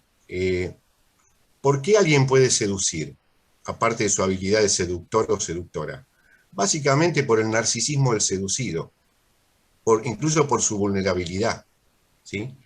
Cuando Fernando hablaba del grooming, el groomer, que creo que en inglés quiere decir algo así como maquillaje, ¿no? Si no me equivoco, es muy importante entender la etimología de las palabras que se utilizan en esta época, ¿no? Sexting, que es una mezcla entre sexo y texto, ¿no? Grooming. El groomer se toma el tiempo, se toma el método, se toma la paciencia para saber cuáles son las falencias y los gustos de esa víctima en curso, ¿no? O sea que se toma un trabajo de intentar conocer de alguna manera a la futura víctima, ¿sí? Un trabajo que a veces, disculpen lo que voy a decir, los educadores, los progenitores no se toman ese trabajo en detalle con respecto a los chicos y las chicas como a veces se toma un groomer, ¿no? O sea, ahí está gran parte de la eficacia. Conocer las debilidades del otro, elogiar, seducir, ¿no? Esto es importante, ¿no? Esto es importante para saber por qué estas cosas funcionan. En general, los chicos y las chicas que son víctimas de grooming tienen un denominador común de cierta vulnerabilidad, de carencias, de no ser escuchados, de no ser tomados en cuenta seriamente. No digo que siempre es así, pero hay como una tendencia, ¿no? No cualquiera cae en esto, más allá de que la información y del manejo de las redes y de las consecuencias y lo que puede suceder, tiene que estar a la orden del día. Y nosotros somos los primeros que como adultos también nos tenemos que ayornar, ¿sí? La próxima, por favor. Bien, ¿qué es esto? Un laberinto, ¿sí? La red, net, internet y todo lo demás, es decir, red. Pero una red, más allá del internet, era podemos decir, los que trabajamos en salud, estamos acostumbrados a hablar de la red de salud, ¿no? Los diferentes niveles de la red de salud, las diferentes implicancias, ¿sí? La atención primaria, el segundo nivel, niveles de internación, niveles, etcétera, etcétera, en salud mental, en salud en general. Ahora, pero básicamente una red es un entramado de conceptos. Un entramado de conceptos, de razones, no solamente de recursos. El problema es cuando la red, la net, se convierte en un laberinto, como pasa en muchos de estos casos. ¿Y saben por qué eso pasa? ¿Y por qué va a seguir pasando? Porque donde hay personas hay soluciones, pero también hay problemas. Entonces nosotros encontramos viejos problemas, viejas características humanas, con nuevas metodologías, que encima tienen una potencia de tiempo real y de que algo que yo hago aquí lo puedo compartir con alguien que está en el otro lado del planeta enseguida. Y se multiplica exponencialmente esa información, ¿no? Por eso lo que decía Miriam, que de pronto llegó a la cárcel, la foto de esas chiquitas. No, no llegó a la cárcel, llegó al teléfono del que está en la cárcel. O sea, hoy, aparte de las computadoras, en los teléfonos puede llegar en tiempo real una imagen a todo el mundo, ¿no? Entonces, ¿cómo hacemos para que una red no se convierta en laberinto? O sea, lo menos laberíntica posible. Porque los laberintos están hechos para no encontrar la salida. El concepto de red es opuesto al de laberinto, pero se convierte en laberinto. ¿Qué tenemos que hacer para que sea menos laberíntico? O una situación compleja que nos afecta, como las situaciones que nombró Miriam, los adultos las convierten en más laberínticas todavía, por sus actitudes, por sus negaciones, por su pasión por la ignorancia también, por no querer saber. La próxima, por favor. Entonces, tenemos que entender que por más que las redes son bárbaras, nos permiten un montón de cosas, como dijo Fernando claramente, todo se arma para hacer dinero. Todo tiene que ver con el capital. Nosotros utilizamos Facebook, ¿sí? Google, Instagram, todo lo utilizamos, ¿no? Pero todo tiene una función, ¿no? Esta función es creer que no hay límites, no hay restricciones. Todo es posible aparentemente. Y de esa forma se domina más sutilmente. Y aquellos que utilizan la tecnología con fines aviesos, lo saben mejor que nadie.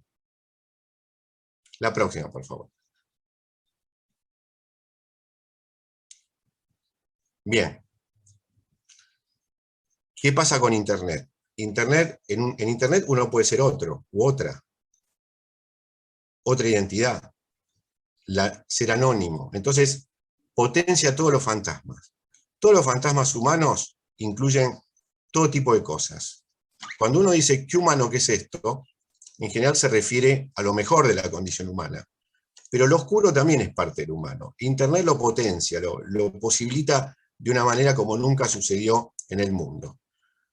Yo puse ahí el sueño del porno propio, haciendo una analogía con el sueño de la casa propia. ¿Por qué? Porque esto también ha posibilitado, y el sexting, sobre todo en adultos, se da, que la gente se filme teniendo sexo y se comparta eso.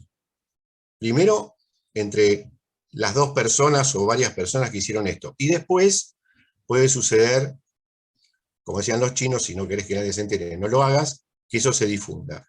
Hace poco, vos Fernando, recordame esto, salió un fallo, creo que en San Luis, sobre una porno venganza, una sextortion, la primera vez que sale en Argentina.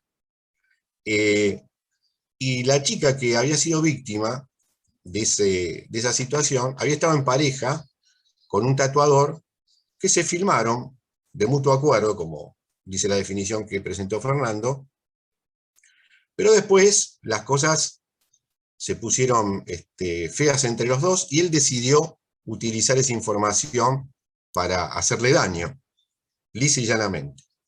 Ahora, fíjense que en el relato de esta chica, cuando le hacen la entrevista luego del juicio, dice lo siguiente, y es un dato para entender cómo se ha naturalizado todo esto. Dice, al principio, las fotos y los videos que filmaba de común acuerdo de lo que nosotros hacíamos, lo compartía con sus amigos. Y a mí no me pareció mal. Y después la cosa siguió. O sea, en ese relato, lo compartía con sus amigos y no me pareció mal, está hablando de la naturalización de todo este tema de las imágenes que nosotros estamos viviendo en esta época, ¿no? Algo que parece, y que es inocente, que es la selfie, es la exaltación de sí mismo, en el nivel imaginario, y compartir eso con todos, ¿sí? Entonces estamos en una sociedad omnivoyeur, donde todo se da a ver, y todo se ve. En ese sentido, hay que recordar lo que decía Sigmund Freud de la pulsión. Había, sobre todo, la pulsión escópica, o la pulsión anal, o la pulsión oral, pero la escópica. Recordemos que lo que decía Freud, que la pulsión tenía 3 tiempos, uno activo, uno pasivo y uno reflexivo. Y en el caso de la pulsión escópica es mirar, ser mirado y hacerse mirar. Todo esto nosotros hoy lo vemos en las redes, absolutamente, a cielo abierto. Se consume todo esto. Y ya no de gente famosa, de cualquiera de nosotros, ¿sí? Freud decía que la pulsión es un concepto límite entre lo psíquico y lo somático. Por eso muchas cuestiones de lo pulsional estaban en el cuerpo. Pero la identificación, como dice Víctor Corman, es un concepto límite entre lo psíquico y lo social. Y hoy, mostrarse, darse a ver, figurar, compartir, es parte de la identificación. Y sobre todo en el mundo adolescente. Entonces, ¿cómo hacer con esto? Que es una nueva cultura, pero que tiene, como toda cuestión, una serie de derivaciones no deseadas, ¿no? Ahora, ¿qué es la perversión hoy? Antes la perversión se hablaba de objetos, ¿no?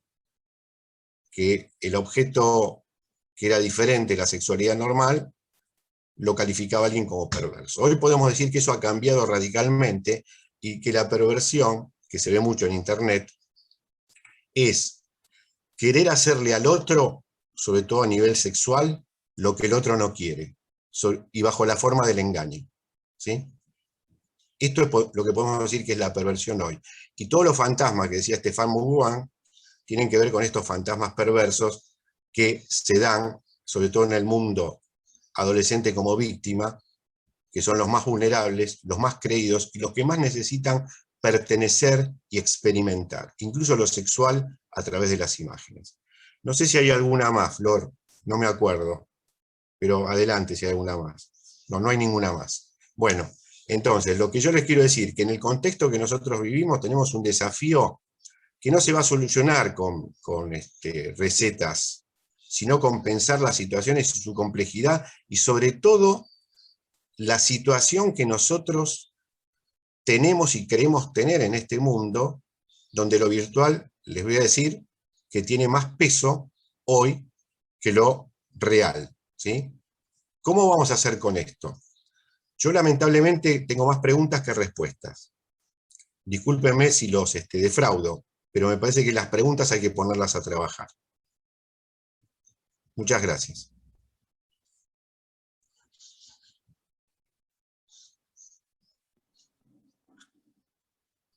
Sí, yo me preguntaba lo mismo, Luis, ¿cuál es la respuesta a esto, no? Digo, antes había cosas de preguntas que uno las podía solucionar con la educación o con las charlas o con el análisis o lo que fuera, y que ahora son mucho más difíciles porque está el poder, digamos, de lo que vos mencionabas también, del objetivo económico de muchas de las redes y de muchos de los sistemas, que realmente son muy difíciles de pensar cómo solucionarlas. Y yo tampoco tengo, por supuesto, ninguna respuesta, pero debería haber algún tipo de consenso en elementos mínimos, digamos, que permitan limitar de alguna manera, aunque parezca utópico, limitar de alguna manera el poder, porque parece ser un poder omnímodo, imbatible, digamos, y es posible que lo sea en algún aspecto, pero creo que a nivel personal, a nivel de familia, a nivel de amigos, a nivel de gente conocida, yo creo que uno puede trabajar como una hormiga, digamos, pequeña, tratando de ir modificando. Por eso creo que la escuela, cuando yo digo lo del Enter, no lo dije solamente por los chicos, lo digo también por los adultos, porque los adultos también hacen lo mismo. Y los chicos aprenden de los adultos. Entonces, un poco yo creo, el Enter... Julio, no, perdón, creo que hay dos respuestas que más que dar una solución es tomar una posición, ¿no? Hay una respuesta vieja y una respuesta nueva.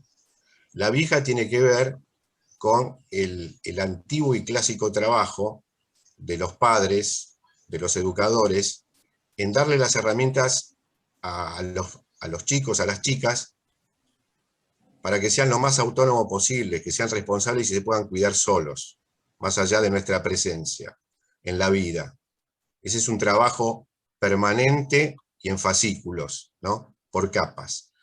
Y la nueva es que nosotros tenemos que reconocer que somos ignorantes de muchos temas, sobre todo el tema informático, el tema digital, que aparte Fernando lo puede decir, cada 3 meses está desactualizado, o menos. O sea que tiene una dinámica, ¿no? Cuando nos aprendimos todas las respuestas, nos cambiaron todas las preguntas. Iba a hacer un comentario de sí. eso. Hay algo que se llama la ley de Moore. Moore era un físico que básicamente dijo que cada 18 meses el poder de cómputo se iba a duplicar. Lo loco es que esto lo dijo en los años 40, donde una computadora entraba dentro de varias habitaciones. Y la ley hasta hoy todavía es válida. Cada 18 meses el poder de las computadoras duplica el que tenía 18 meses atrás, de lo que sería una computadora media.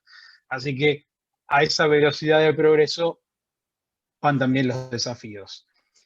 Solo para dejar de nuevo, porque soy medio vasoyenista, esto planteado, también eso le viene pasando ya a varias generaciones. ¿Qué quiero decir? Probablemente también le pasó a los padres que tuvieron que pelear por primera vez contra la televisión y la adicción que generaba, cuando antes probablemente lo único que había era la radio. Quiero decir, la ley de Moore es válida hace ya más de 60, 70 años, y por más que por momentos asusta, porque muestra qué tan rápido van las cosas y qué tan constantemente o qué exponencialmente siguen creciendo, también nos pone en perspectiva que en general, por suerte, los padres de los chicos están mayormente una generación, dos alejados, no son sus abuelos, que evidentemente la diferencia sería más alta, y por eso decía, evidentemente, ellos van a crecer con una tecnología que nos toca controlar, que no conocemos, pero hay que tratar de hacer el esfuerzo, porque eso es lo que nos va a poner un poquitito de nuevo en control.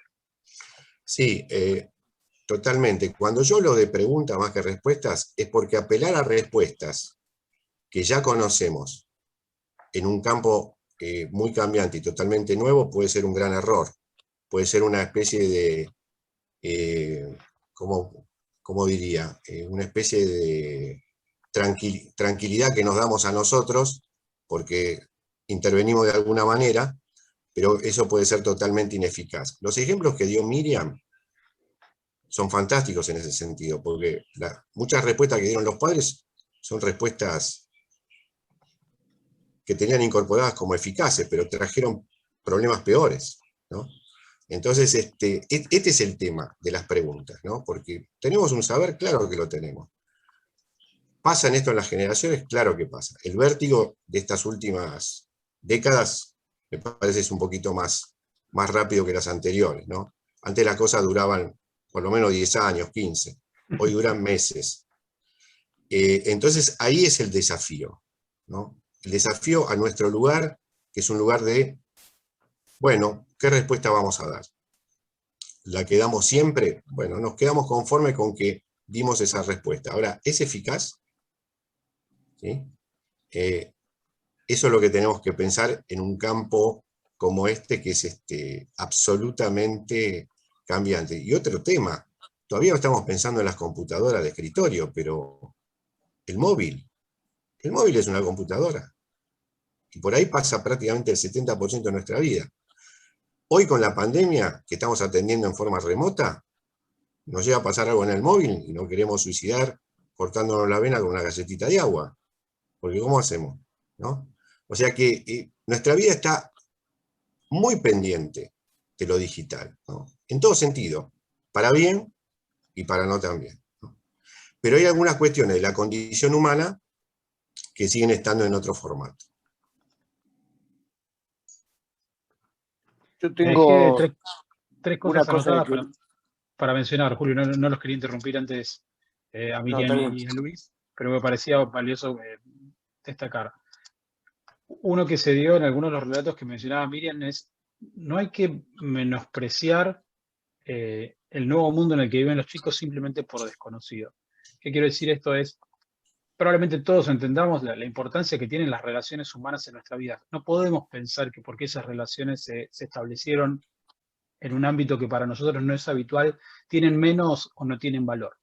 ¿Qué quiero decir con esto? Es, uno no puede decir, no, está bien, no estás hablando con nadie porque estás hablando con tus amigos a través de ese jueguito. Digo, para ese chico esa es una conexión real. Del otro lado hay una persona real y esa relación en esa persona es igual de valiosa que lo que nosotros creíamos tiempo atrás podía ser otra. Pero evidentemente se pierde mucho al no ser cara a cara y en otras instancias va a ocurrir cara a cara. Pero el negar que esa situación tiene peso, el tratar de menospreciar que esa conexión es relevante para ese chico, primero lo expone a quedar fuera del ámbito de sus pares, ¿no? Y segundo, va a generar un problema porque no vamos a lograr identificar qué es lo que esa situación nos aporta. Y como dice Luis, los estímulos al final vuelven a ser los mismos. Esta idea de gustar, de cómo uno se siente frente a sus pares, no cambia radicalmente. Se hace más fácil o se hace menos difícil. Se hace en internet o se hace caminando por una calle. Pero digo, si uno trata de apalancar lo que sí conoce, y como adultos hay mucho de esto que ya tenemos bastante más desarrollado, y trata de entender cómo eso hoy lo percibe o lo vive un chico que crece en esta generación. Nada, lo que nos queda por entender de nuevo va a ser el desafío tecnológico, pero sí vamos a entender el estímulo. Entonces, mi primera recomendación ahí es no menospreciar ese otro mundo que no conocemos, porque para ese chico en ese momento eso tiene la relevancia que también tuvo para nosotros en su momento de otra actividad. El segundo tema que anoté es que yo también mencioné en un momento el tema de las denuncias, y creo que dijo al pasar qué se puede hacer al respecto. Después también Luis habló de la ley, hay una ley de grooming que costó bastante que se apruebe, si googlean van a ver que fue para adelante y para atrás, y por suerte tuvo un resultado positivo. Pero hoy las plataformas que todavía son, es muy gracioso ver cómo se las intenta regular, es muy gracioso ver a un diputado preguntándole a Mark Zuckerberg hace unos años en Estados Unidos cosas sobre, y le contestaba y no entendía nada de lo que le estaba diciendo. Tenía la pregunta lista, pero no podía repreguntar. Entonces, está claro que todavía la parte legal viene un poco detrás de esa situación, pero hay leyes. Y si uno denuncia, hay muchos casos de situaciones donde vos podés lograr que medios más o menos masivos, que en general son los más fáciles de acceder, puedan bajar un contenido. Hay una marca de agua que se quiere, podría tener una foto que se copió N veces. Hay tecnología para intentar hacer eso. Lo que seguro no es 100% confiable. ¿Qué quiere decir? Cuando uno lo sube a algún otro sitio, ese sitio se lo podría dar a otro que no está regido, por ejemplo, por leyes argentinas. Entonces, por ahí es mucho más fácil ir a decirle a Google, que hoy es una compañía que tiene una entidad en Argentina, y cuando uno hace una denuncia se lo puede citar, y de nuevo tiene una entidad jurídica, si se quiere, que baje un contenido que para uno o en ese momento para el juez, es dañino. Pero también hay que entender, como digo, que hay cosas que no vamos a poder manejar de la misma manera, que igual que podría ser en otro momento de la vida cuando alguien se iba del país y ahora ya las leyes de aquí no le aplicaban.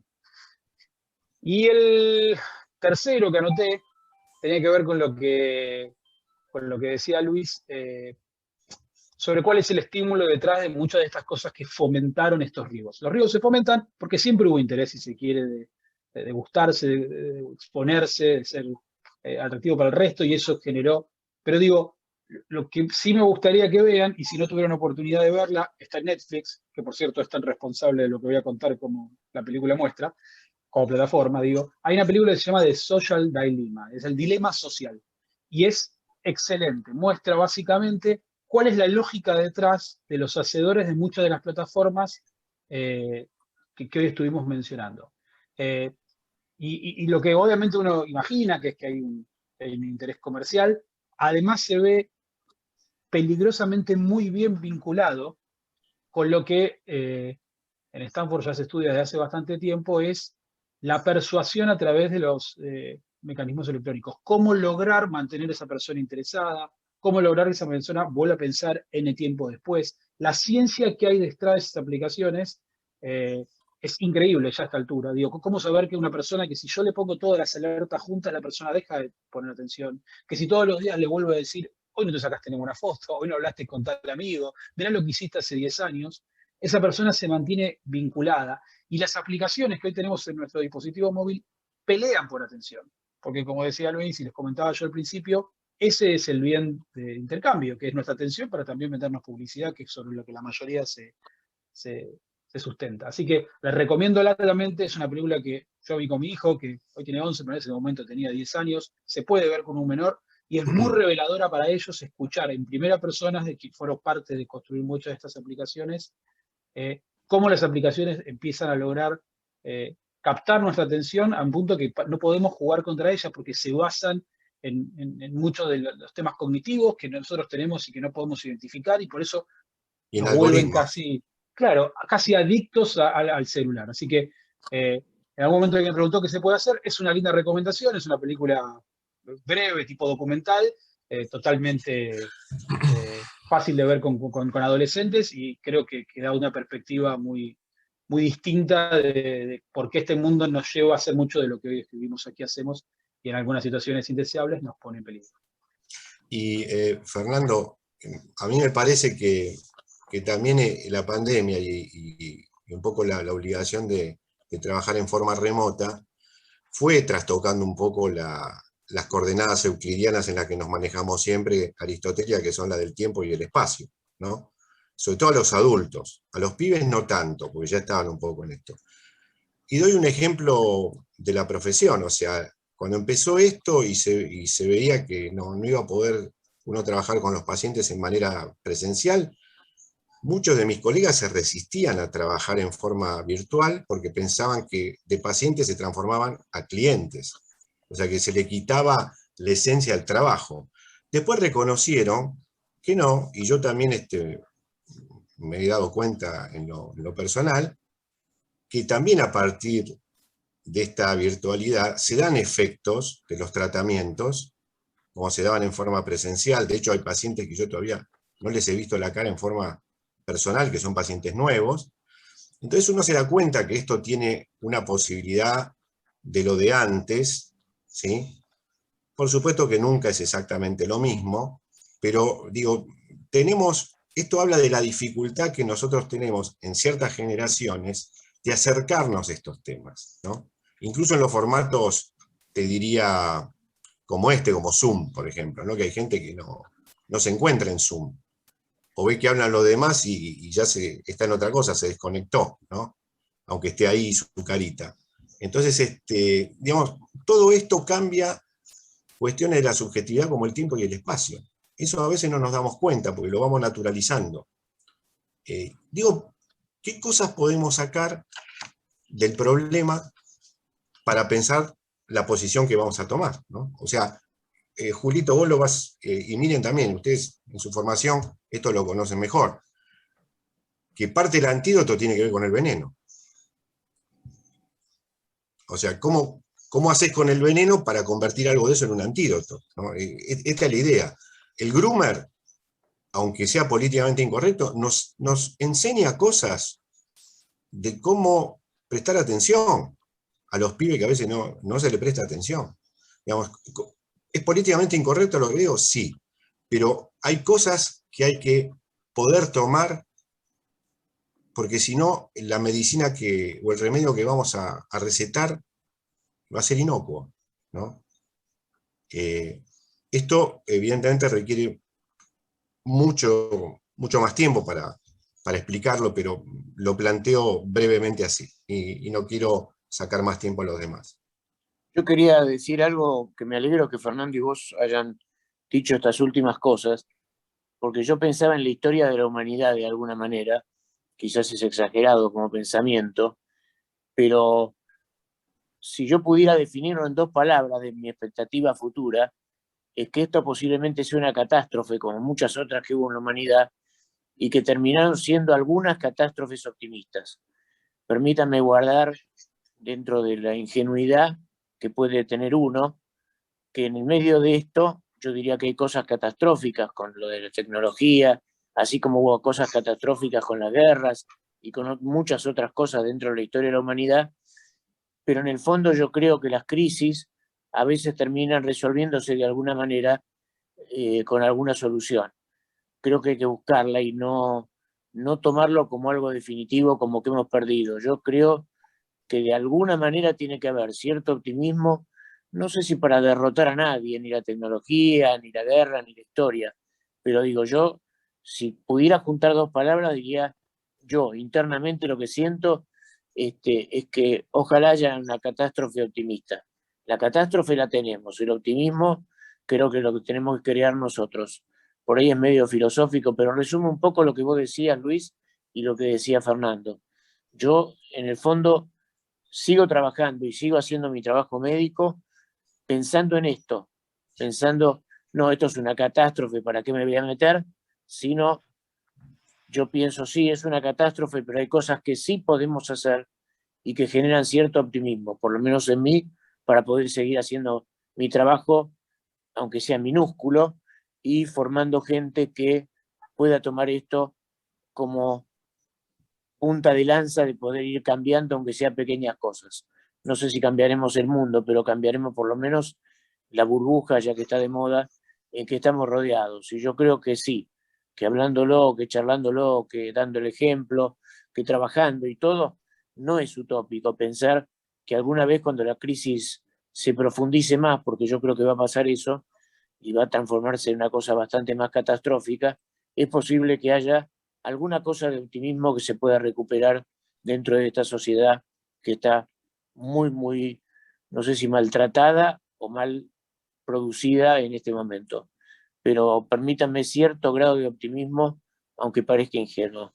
Me pareció bueno cerrar esto porque si no es como que estamos avasallados por todas las cosas, por la tecnología, etcétera, cuando acá en este mundo hemos vivido situaciones catastróficas que no tienen nada que envidiarle a lo que es la tecnología, que yo sé que hay gente que no lo ve como una catástrofe, pero sí creo que algunas de las consecuencias de la tecnología son catastróficas.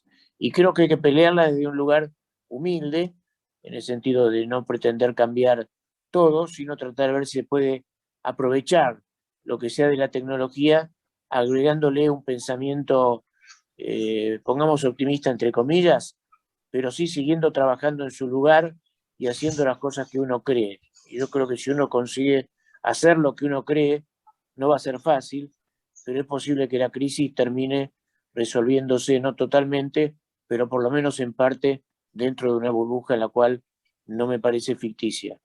Quería decir esto para no cerrar el tema.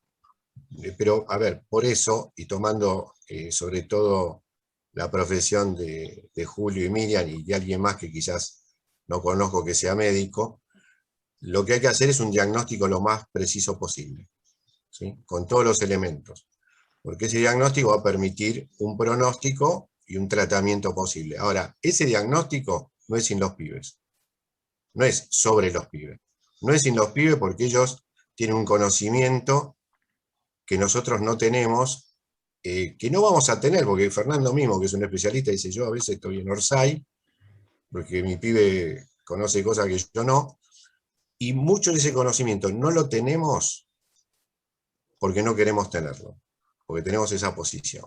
Y ahí sí yo creo que hay algo para hacer, ¿no? Yo filosóficamente, por decir algo, no soy optimista, soy un pesimista responsable, ¿no? Quiere decir, este partido lo vamos a perder, pero igual lo vamos a jugar de tal manera que se van a acordar siempre de nosotros. O sea, ponerle igual las fichas al laburo más allá del resultado final, ¿no? Esa es, me parece, la posición incluso frente a algo que no sé si es una catástrofe, pero sí que es algo que trae un montón de consecuencias que no manejamos, ¿no? Y que es bueno por lo menos tener una idea de qué se trata. Yo soy profundamente ignorante de toda la tecnología, soy como un analfabeto funcional, manejo lo mínimo, ¿no? Y es de una complejidad cada vez más enorme, pero más allá de la complejidad, lo que tenemos que reconocer es que nuestra vida cada vez va a estar más en manos de eso, porque el mundo está funcionando de esa manera. Y ahí es donde tenemos que pensar la cuestión, ¿no? En fin. Yo creo que hay que hacerlo con y por los pibes. Yo creo que es posible hacerlo. No creo que esto sea una revolución, lo que haya que cambiar la situación, pero las crisis siempre han llevado en algún momento a la destrucción de lo que llevó a la crisis. Yo todavía tengo la expectativa de que esta crisis se profundice, y esto no es una ideología política, que cuanto peor mejor, y no confío en eso, pero sí creo que tenemos que creer y no abandonarnos y seguir laburando en cada uno de lo que nosotros hacemos todos los días, y creo que hay un buen ejemplo en lo que habló Fernando hoy desde un lugar, Miriam desde otro lugar y vos desde otro lugar, y yo creo que sin hacer pronósticos, digamos, de optimismo, independientemente de cómo lo llame cada uno, yo creo que hay que seguir trabajando porque no estamos solos. Yo quiero decir esto en el sentido que no estamos solos, que somos muchos los que pensamos esto y que nos falta es sentarnos a discutir, a charlar y a ponernos de acuerdo en muchas cosas.